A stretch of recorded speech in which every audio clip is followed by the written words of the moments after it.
Good evening. Welcome back to my session on database management system.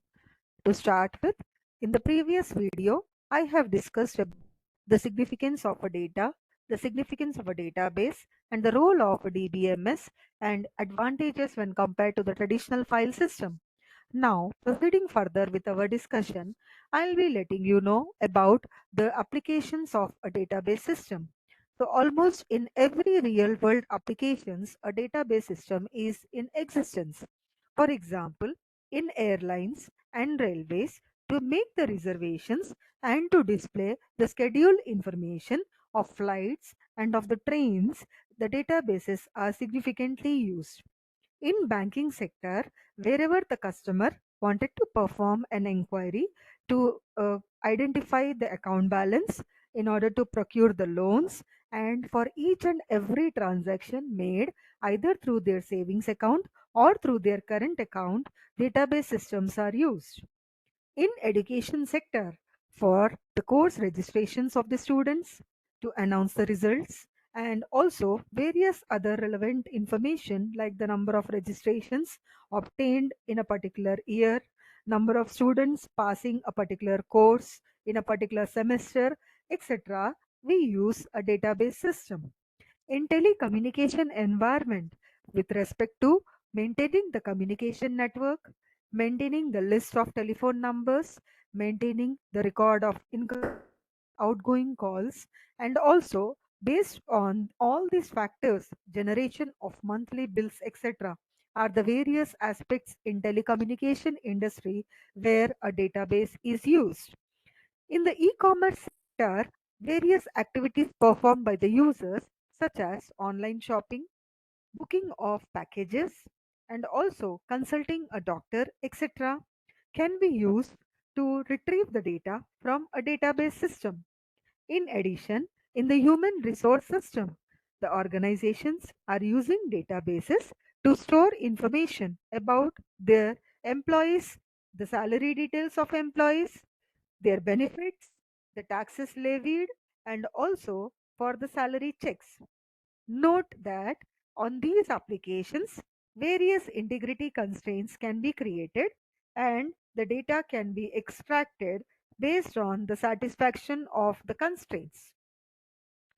To get started with a database, we need to know what exactly is a schema. So, the design of the data is represented in the form of a template known as schema.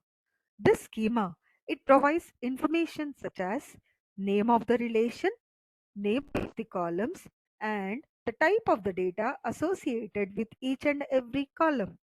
There are usually three types of schema. They are physical schema, logical schema, and view schema. The lowest one is the physical schema. At this level, the data is actually getting stored onto the physical storage medium, such as stored in the form of files, stored by indexes, etc. So this is the level which describes how actually a data is getting stored. The next level is logical level. We have a schema at this level known as logical schema. This schema is used to describe the data stored in the database with respect to the relations, that is, the name of the relations and the different relationships among various entities.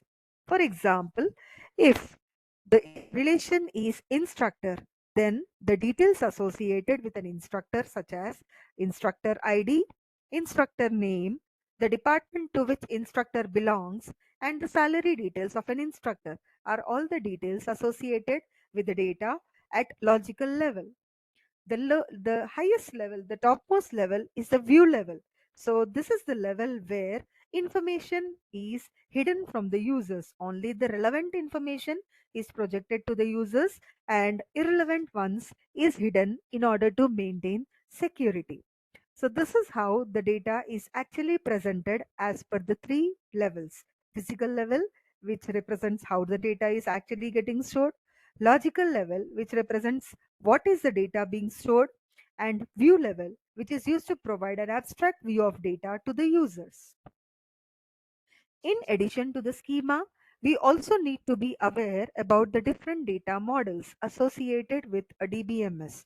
So data model is a logical structure of the database.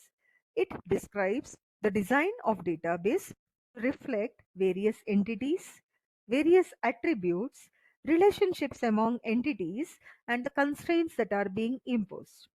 To talk about, we have different data models such as relational data model, ER model, also known as entity relationship model, hierarchical data model, network model, object oriented model, object relational model, semi structured data model, flat data model, and many more.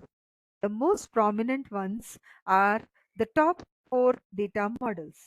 However, as the hierarchical data model, it was the initial data model where the data is organized in the form of a tree-like structure. We have different levels and there are records represented at each and every level. The topmost level is the tree level, is the root level, and the level below that is the next non-leaf node, and the lowest one is the leaf node. The data here in this particular model is stored as records. These records are said to be connected with each other through the connecting lines called links. A record is said to be a collection of fields, like at the parent level, a record contains two fields, whereas at the non-leaf level, the second level, the record consists of three fields. So each and every field in turn consists of its own values. Next level is network model. In this network model, entities are said to be organized as a graph structure where one single entity is accessible via any other entity in the network. For example, if we talk about the courses in which a student is registered in a department, the courses taught by a professor, and student learning a particular course under the guidance of an able professor. So if we see any of these entities, each one is connected across all the other. Department is connected to student, department is connected to professor, and also to course. Likewise, student is also said to be connected to all the other three entities. So this is a network model. The next model, which is based on object-oriented programming approach, is an object-oriented data model. So this model is another way of representing the data in terms of real-world objects. Any object is a unique entity which is differentiable from various other objects. These objects are said to be associated with their own details, such as various members and the functions that operate on those members. So the groups which are related, which are grouped together, allows inheriting the functionality to other related groups. So this is how the inheritance property is represented. In a database, we use easy hierarchy to represent the inheritance property. And also association is represented in order to represent relation among the relationships. Likewise, we have various other models such as object relational model. So this object relational model includes the most accountable aspect of object database into the structure of relational database model. So wherever we wanted to allow for one to many relationships, then hierarchical data model is a preferable one. And whenever we wanted to form special relationships among various entities, network model is a preferable one. When individual element access is to be required anywhere in the database, relational model is a preferable approach. Thank you.